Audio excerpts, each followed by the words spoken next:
Hello, everybody. Welcome to another bonus episode of Jump Ball.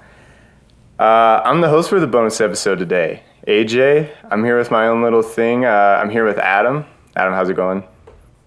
Good. I thought you were going to say, I'm here with my own little thing, Adam. I know, I almost did. Like, shit, man. No, I actually almost did, but no. I feel like that'd be a little rude. That might be mean. I would feel cared for. I do like your outfit. I do really like the outfit today, though. It's 4th of July. Thanks. Yeah, we're recording it on the 4th, and I'm wearing a wife pleaser and a red trucker hat.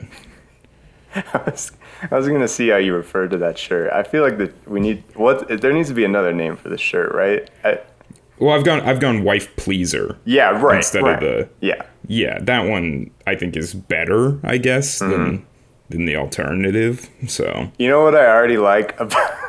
I already love about the two of us doing a bonus episode. Brock's not here to stop us. Brock's not here. We can have as much fun as we want. Yeah. We don't even have to fucking talk about basketball once. Let's just talk fashion. Yeah, let's just talk fashion. I love the hat, too. I love the hat. Oh, yeah. I would love to do it, too, and then because Brock does the posting, and I edit, so I would edit it, and then just send it to Brock and be like, all right, it's all good, and see if he, listens to it before he posts it. No, there's no way. He just throw it up. He'd be so fucking bad. Well, so we're doing a bonus episode again. We're trying to each our own bonus episode, and 4th of July, so everyone's busy. So mine today, my kind of premise is going to be Hall of Fame careers. So we're trying it out. I went all the way back to the first Hall of Fame class, and I shuffled through kind of the people. I guess if you're listening to this, you already see the title, so I'll just go ahead. Adam, have you heard of Hank Luisetti? Hank Luisetti. I don't think so. No? Okay. The only thing... Well... No, he's really early. That up. Yeah, I don't think I know of him. Yeah, so the first the first class of the Hall of Fame was in 1959, but at that point, basketball was already, I guess, in a sense, 68 years old. So there was a lot of people they were kind of catching up on.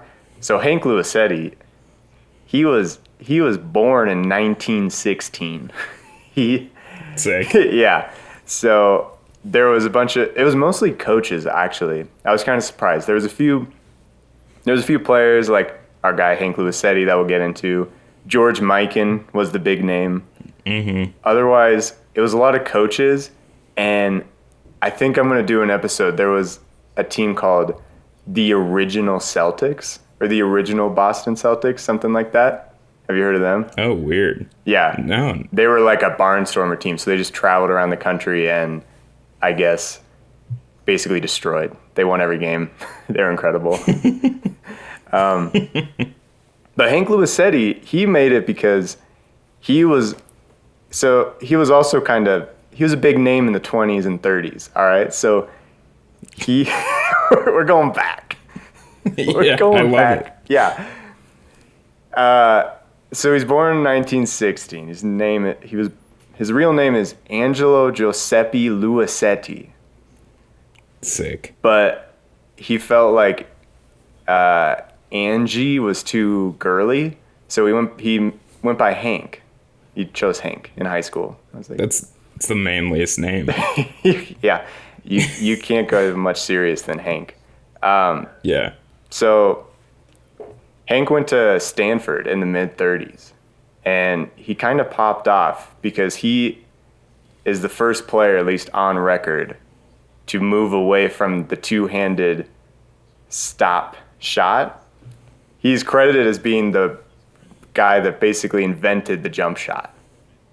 So that's... Well, Paul Arizin on the previous episode, we talked about that he kind of invented the jump shot. Okay, wait. Give me a little background. When was Paul Arizin around?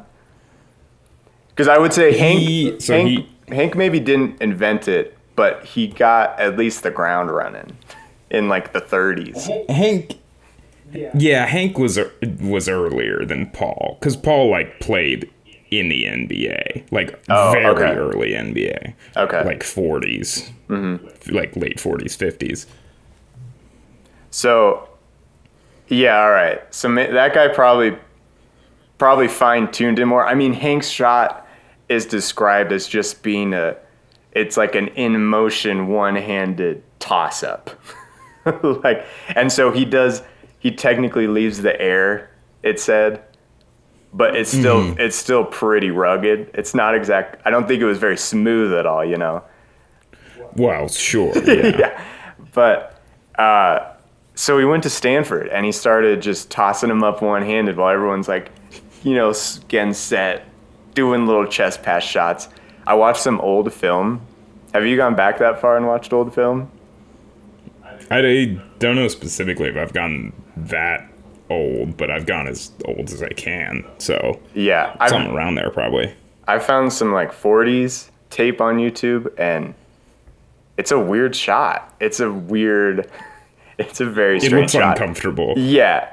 So Hank was kind of revolutionizing with his one-handed shot, and he was just terrorizing the collegiate basketball scene. So, most infamously, he went to Madison Square Garden with the Stanford team, and he dropped 50 points in the early 30s. Dang. And just for context for everyone listening, most of the scores back then, a team wouldn't even score 50 points. Right. So he was just on a tear. He's basically putting up unreal numbers. The final score of that game was 92-27. So he was pretty good. Kind of a show off, really. Yeah, well, and actually that's what happened. So he was doing his shot, and you know, it was kind of catching steam around the area because there was no real like news cycle besides the newspaper, you know, so people were describing probably Hank Luisetti, but no one was really getting it until Madison Square Garden was a big enough scene that it blew up, and like he became like a huge household name for college hoops. And his teammates were quoted as saying after winter break, every team that they win against after that were like trying to mimic the shot. But Hank was really the only one that could do it, probably because it was just a weird shot against a weird shot. So I feel like that's like the Wild West back then. You could probably just, if you can make something work, go for it, right? Yeah, for sure. There's not like a ton of technique. No. So he was a huge college name, and he was even described at one point. Let me see if I can find, I think it was another ex-teammate. Basically, he described him as like that era Michael Jordan, just because he could demolish games, and then he became like the first college hooper celebrity, you know. Oh, yeah. When he after he graduated, he was in a movie. Shoot, what was the title of the movie? Zootopia. No, it was actually, he was in Zootopia. I forgot about that. Yeah, he was the rabbit. Yeah. That rabbit that keeps shooting with one hand. Yeah, it was horrible.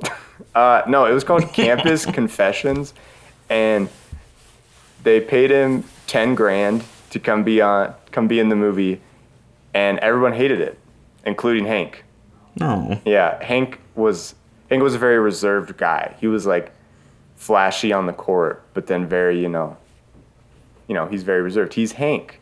He's not Angie. He's Hank. He's just Hank. He's just like a chill guy, you know? So right. I watched. No, everyone loves a Hank. Yeah. And I found part of that movie on YouTube. I couldn't even understand what was happening. It was so bad. They were on a basketball court, and Hank's just fouling the shit out of everybody.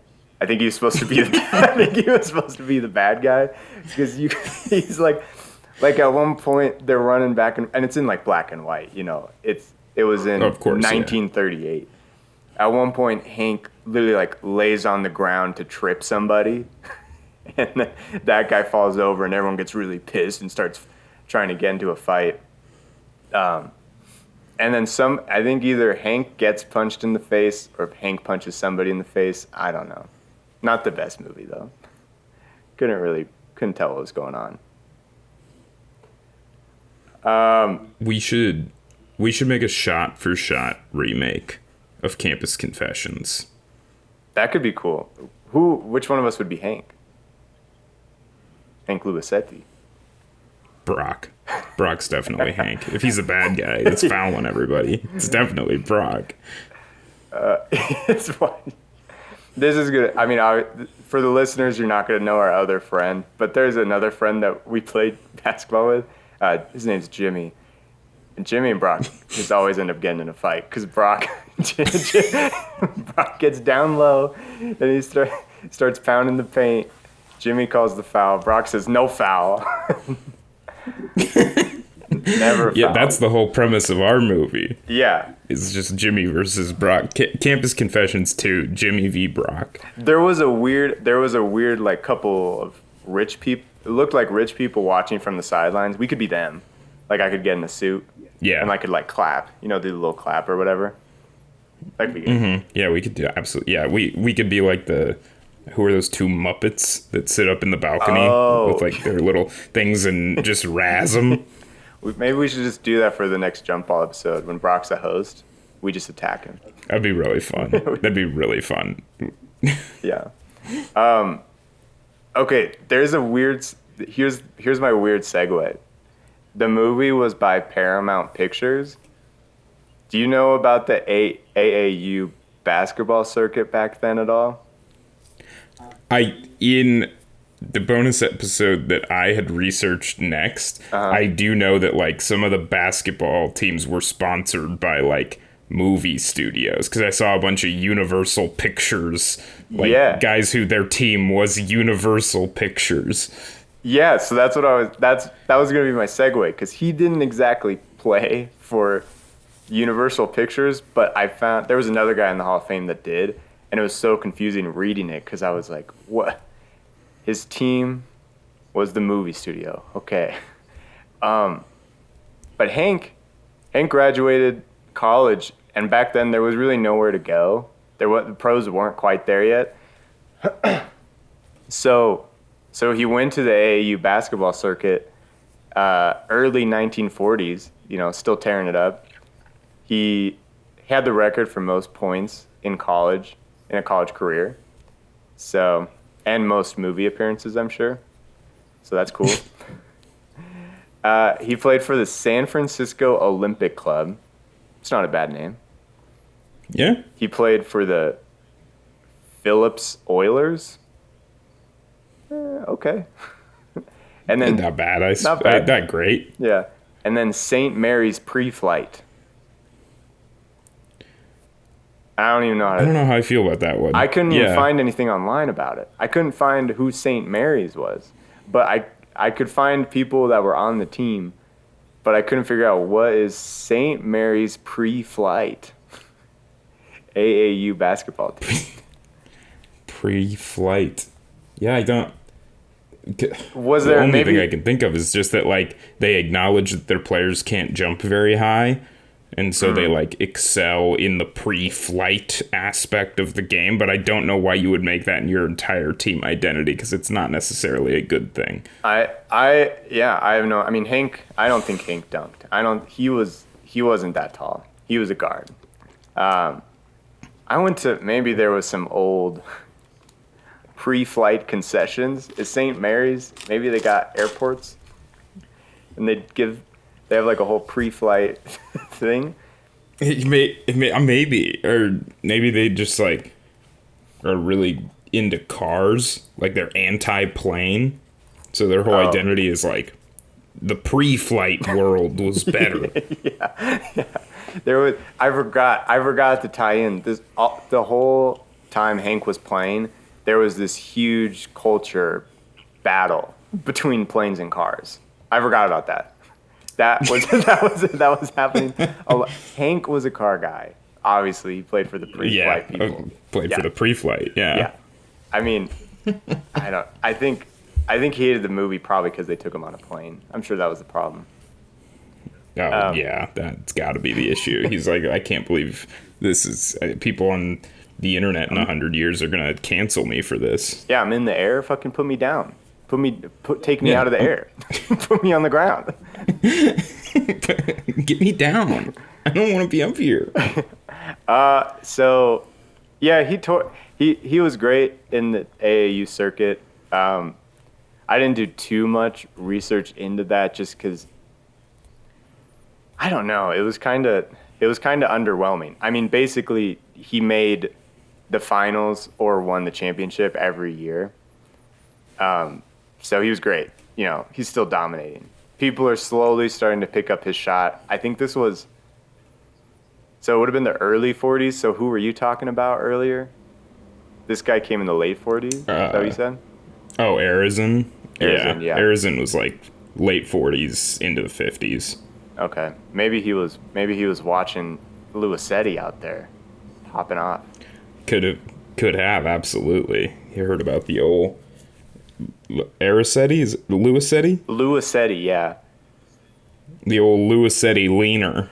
I feel like that's what they would have called it with like one hand. That's definitely in a newspaper, yeah. Yeah. And yeah, Hank was tearing it up. But then World War II happened. I'm sure you've heard of that. So he joined... Mm-hmm. Yeah, you've heard of it. Okay. He joined the Navy for World War II. So his basketball career was pretty much cut short because of World War II. He was discharged after not that long for spinal meningitis. His leaner was he was leaning too much probably. I thought meningitis was like a lung thing. Dude, I don't know. I honestly, I'm not sure what meningitis is. I figured we weren't too much of a medical podcast that I needed to research the It's true. It's true. It was in his spine. I'm sure I'm wrong. Yeah. Yeah, it was in his spine. So he got discharged. And then, you know, his name, he was still the Michael Jordan of the era, though, right? So he gets discharged for the spinal meningitis. He's thinking, I can't really play. I'm pretty much done. But the New York Knicks, the founder and president of the New York Knicks in the late 40s, was trying to convince Luisetti to come back and be the face of New York. Try to get him going again. But he tried to come back a little bit. I don't think he actually played any games, but he was done. His back was leaned out of whack. It was all done. Yeah. So I was gonna say I could imagine he also they might have gotten upset with him in the Navy because he would only ever shoot his rifle with one hand. And they kept being like, no, man, you got it. And he's like, no, this is how everyone loves it. He's tossing a grenade, and he's like, he's shooting the grenade. Yeah, he probably would have been an elite grenade tosser. Yeah, probably. They didn't use him right. Oh, this was the other thing. He actually was playing. He was playing in the Navy though. There was like military leagues, so he was playing during his time before the whole meningitis of the spine. So he ended up not being able to come back to New York, the Knicks. But I thought it was interesting just how much of a staple he was back then and how big of a name that the founder of a franchise was like, I know you're injured, but we need you. We want you. Yeah. Come back, please. You can do it. So, yeah, he ended up retiring. He coached. Oh, get this. This is the next AAU name. He coached the Stewart Chevrolets to the AAU championship. and that's a car team right there. That's a car team. Yeah, they're not beating around the bush with this whole pre-flight business. No, this is, you know what? I'm beginning to see a trend. He really was a car guy. The Stewart Chevrolets. Except the whole Navy thing's interesting, because, that's boats. Maybe he was just anti-plane more than anything, more than pro-car. Yeah, I mean, he probably just didn't want to go up. He wanted to stay flat. Yeah. That's probably fair. Right. That was in his autobiography. The best way to stay... It's the best way to stay on sea level, is just to be on a boat. Yeah, right. There actually was... Someone wrote an autobiography on him. It's like a whole... I'm kind of debating on checking it out. I tried to listen to the author talk about it on YouTube. He went to Stanford and talked to, like, the sports journalism class. Someone didn't put a mic on him. The whole video... Oh. The whole video is ruined because you just can't hear what he's saying at all. But, I don't know, it looks like an interesting book. Yeah. I bet one of those 30 people in the room learned a lot from it. Yeah, the journalism school didn't get a mic on the guy, so they... It's not a good look. No. Luisetti's look, though, he kept all right after he won the championship with the Chevys. He called it quits just from basketball. He got into the travel business. Okay. No flights. Road trips. Yeah, I was gonna say. I feel like road trips. That yeah, I feel like it limits your options in the travel business. See, when Brock's not here to stop us, there's I know. an underlying bit. I'd be really mad if I like went to a travel agent and I was like, okay, where's like a good time to go in like July? Like I want to do a vacation in July, and it's like it's not about where you're going. It's about how you're getting there, and you're driving your personal vehicle. And I'd be like, okay, well, here's our wide range of Chevys. Take a Chevy. Here you go. If you can beat me one-on-one, you can have one. Yeah. What you're going to need to do is you're going to want to take another 2 weeks off of work because you're going to have to drive, okay? You're going to want to drive there. Yeah. The whole time he's just going, well, you can drive wherever you want. I'm not here to tell you what to do. You just got to drive. Yeah, he's very laid back. Very laid back travel businessman. So yeah, he just did that kind of the rest of his days. I thought the other thing that was interesting, just because I really have never heard of this guy, never heard the name,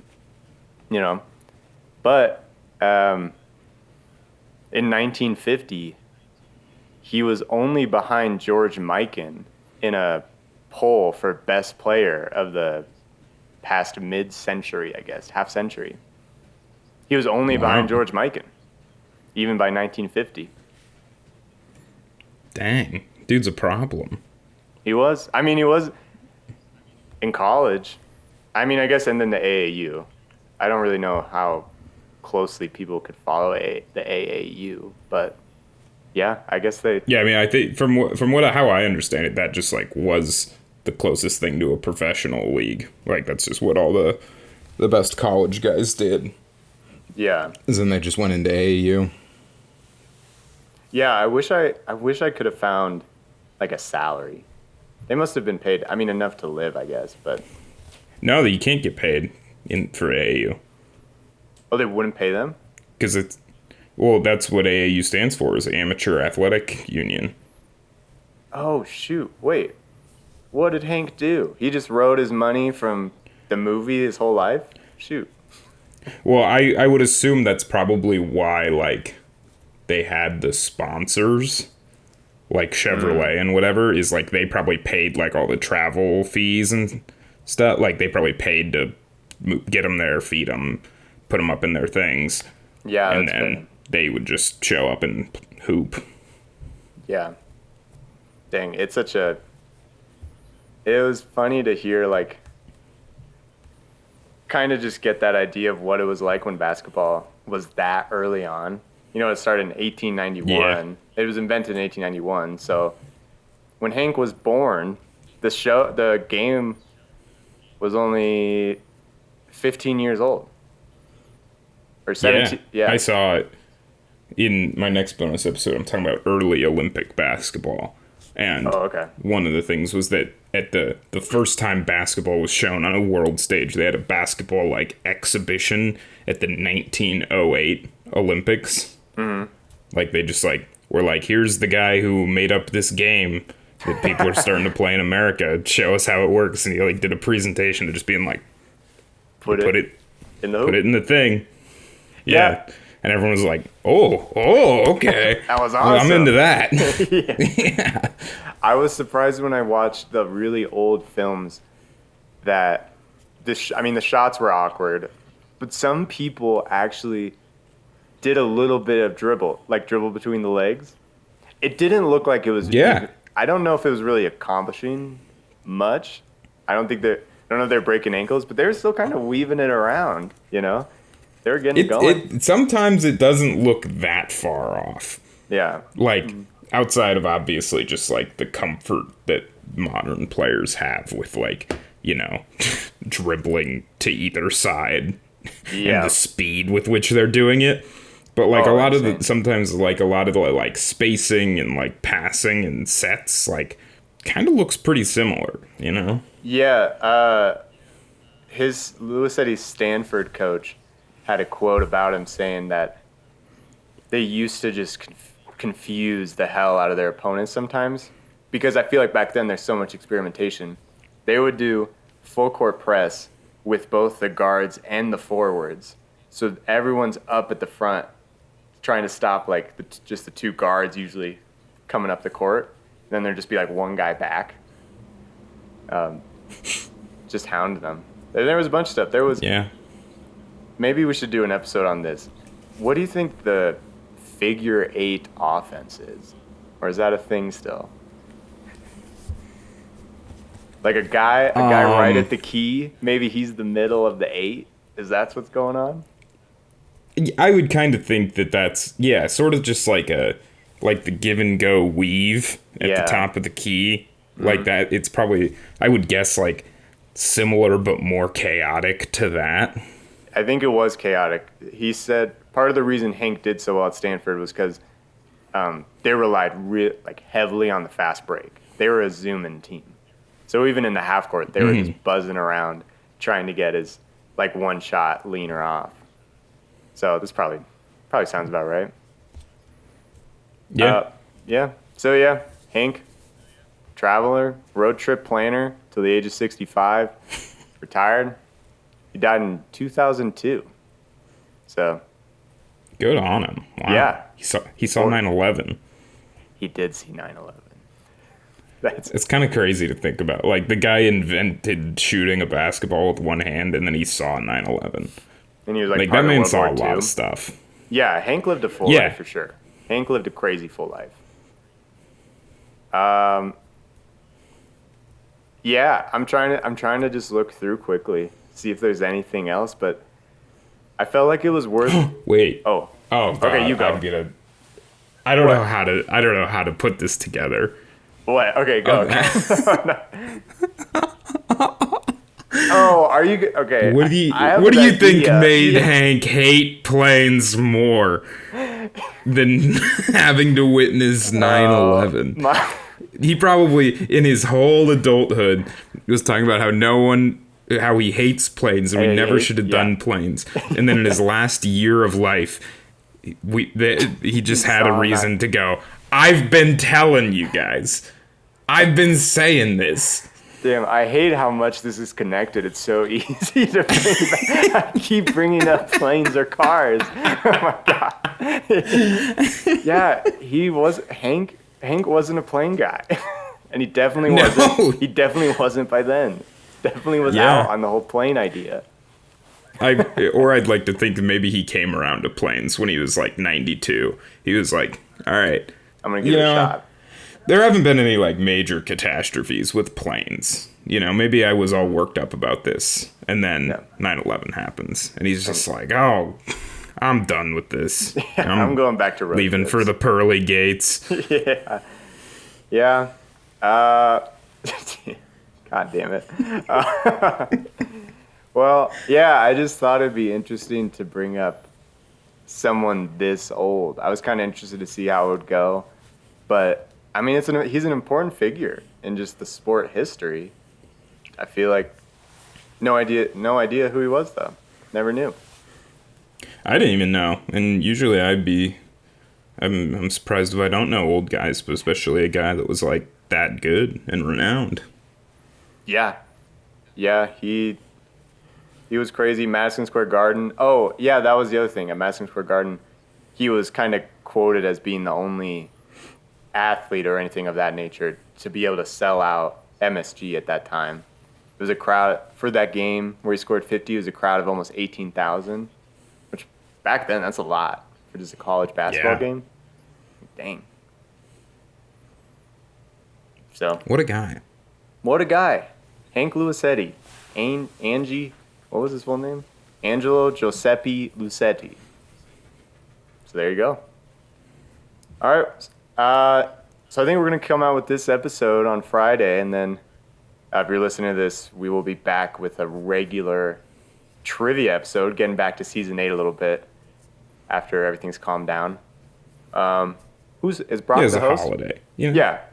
Oh, I think gosh, Brock's who the will host. be the host? Yeah, I think maybe. So, Yeah. yeah, that'll be good. Get his take on this bonus episode, if he liked our bits or not. Yeah. Oh, I can't wait. All right. Well, thanks for listening, everybody. Check us out on Spotify, or actually, sometimes I forget that we're on like every random ass podcasting service you can find. So Yeah, Podbean. Your friends that use Podbean. Yeah, let us know if you found us on Podbean. We would like to have you on the show to talk about that. All right. See you guys next time.